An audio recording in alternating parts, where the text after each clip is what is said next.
Let's do the exit ticket right now so it's done. And then we'll read you until the bell. Haller was one of only 15 competitors to show up that February morning to start the race. He quickly scanned a few pages of rules and instructions, and while reading those pages, on the last page, he discovered a sentence that would become the race's famous slogan. Swim 2.4 miles, bike 112 miles, run 26.2 miles, brag for the rest of your life. Haller took that to heart, and at the end of the day, he had become the first Ironman champion in history.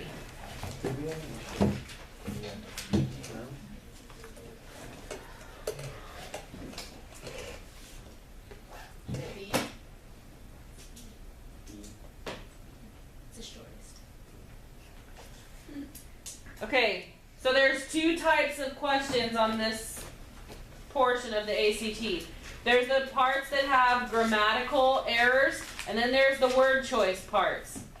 In this case, are we looking at grammatical errors or word choice? Word choice. Word choice, because any of those answers would technically, grammatically speaking, they would be correct. So, in a question like this, John Baylor says, if the shortest answer works, you should pick the shortest. So, he quickly scanned a few pages of rules and instructions, and on the last page, he discovered a sentence that would become the slogan. Does that work? Yes. That works, so it's B.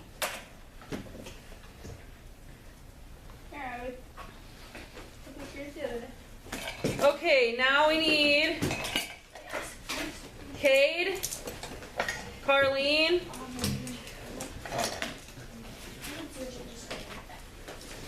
Not Connor. and then me and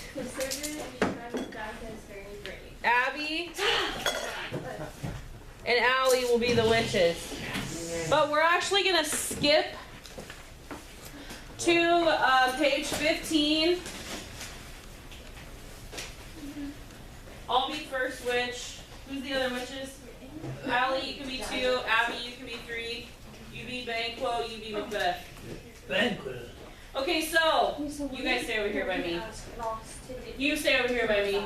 So, remember, last time we saw the witches was when? In the field. The very first scene, they were Making potions. In the heat. in the field making a prediction that they were going to see Macbeth later. Then we have the battle take place. So this is the first time we get to see Macbeth.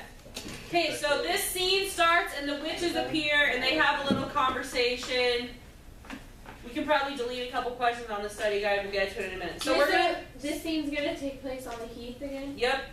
We're gonna start on line 29. Here I have a pilot's thumb. Racked as homeward he did come. A drum, Macbeth doth come. And dancing in a circle. The The weird sisters, hand in hand, coasters of the sea and land, thus do go about, thrice to thine and thrice to mine, and thrice again to make up 9. Peace, the charms wound up. And they're like kind of like hiding in the smoke over here, okay? So foul and fair a day I have not seen. How far is to Forest? What are And then there's a dash. Okay, so they're like walking, right? And they suddenly run into the witches. What are these, so withered and wild in their attire, that look not like the inhabitants of the earth, and yet are on it? Live you, or are you aught that man may question? You seem to understand me. By each at once her choppy finger laying upon her skinny lips. You should be women, and yet your beards forbid me to interpret that you are so. Okay, famous line from this play is this issue of fair and foul. So, what is fair about this particular day for Macbeth? They won the battle. What is foul? It's like a foggy, kind of rainy, nasty day out. You can hit the red button on my phone. Okay, and so as they're walking, they run into, Banquo's wondering how far it is to Forest. That's the name of Macbeth's castle. And right at that moment, they smack into these three beautiful ladies. And how are With they beards. described? Gross. and- Bearded. What else? Choppy fingers. Choppy. Skinny If lips. you look over, it means chapped or deeply wrinkled. Skinny lips. They look like they don't belong on the earth, but they are. Okay, Macbeth. Speak if you can. What are you? All hail, Macbeth. Hail to thee, Thane of Glamis. All hail Macbeth. Hail to thee, Thane of Cawdor. All hail Macbeth, that shalt be king hereafter. Good. Okay, sir. well, hold on, sorry. This is the important part. Currently, right at this very moment, Macbeth lives in a castle called Forres, or maybe that's the king's castle, but either way, he is the Thane of Glamis. His father was the Thane of Glamis. His father died. He becomes the Thane of Glamis. That's what the first witch predicts for him, which is already true. What does the second witch predict? Might be the thing of Cawdor. Does he know that yet? No, not yet. No. Do the witches know?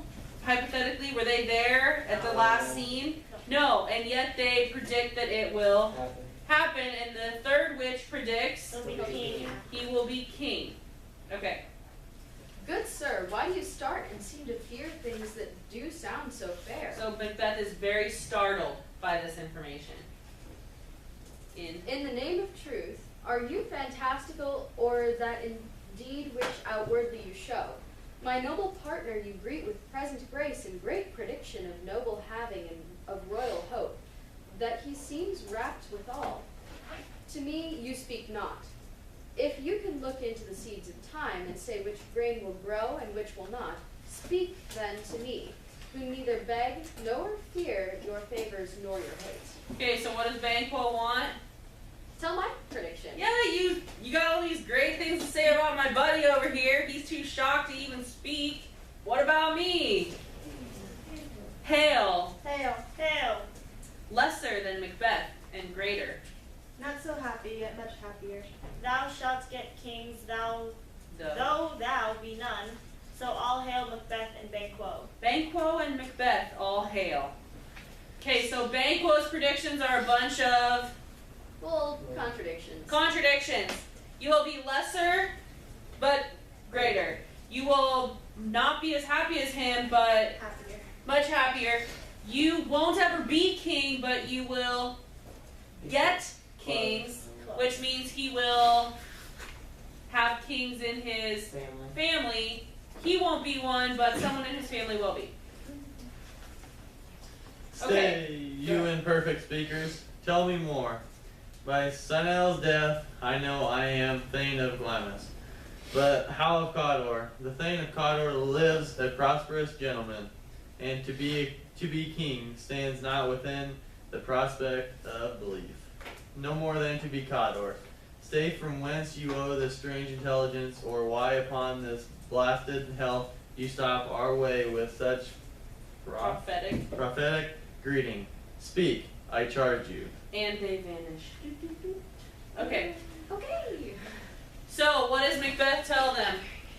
There's absolutely no No chance way. of the second two things happening. Okay, first of all, we have something happening here that you know about, where the audience knows something and the characters don't.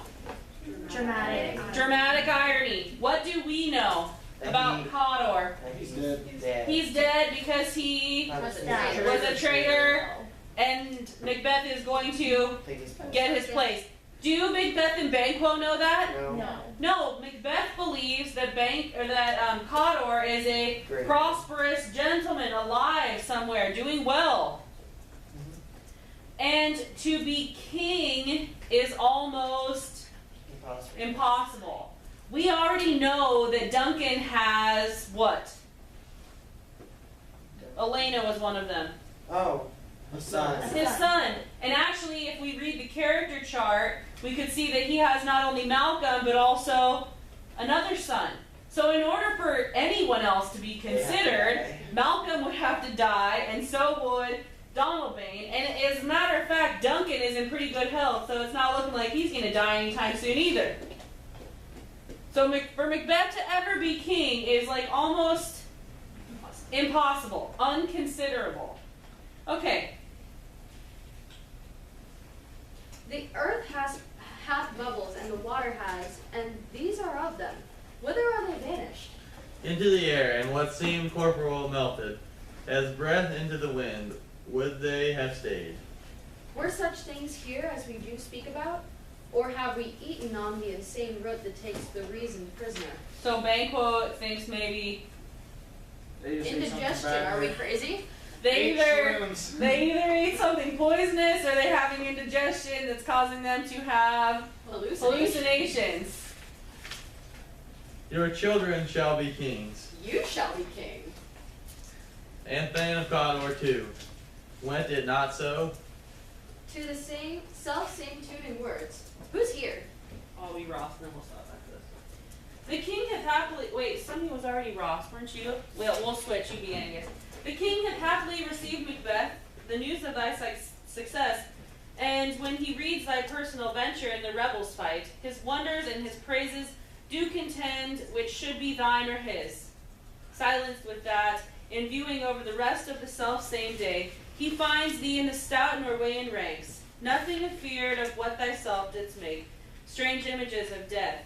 As thick as tale came post with post, and every one did bear thy praises in his kingdom's great defense, and poured them down before him. So, yay, Macbeth, you're so awesome.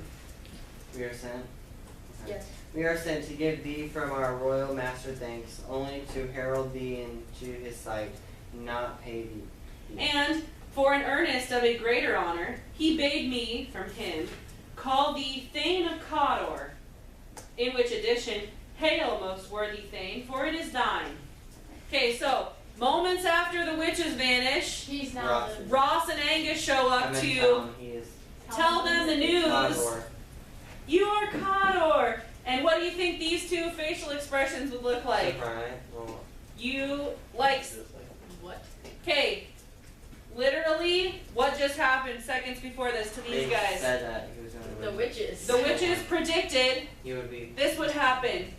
And now, not 5 seconds later, They tell me. Ross and Angus show up and say, hey, the king says you're Thane of Cawdor. What? Can the devil speak true? The Thane of Cawdor lives. Why do you dress me in wild robes? Who as the Thane lives yet, but under heavy judgment bears that life which We'll start there.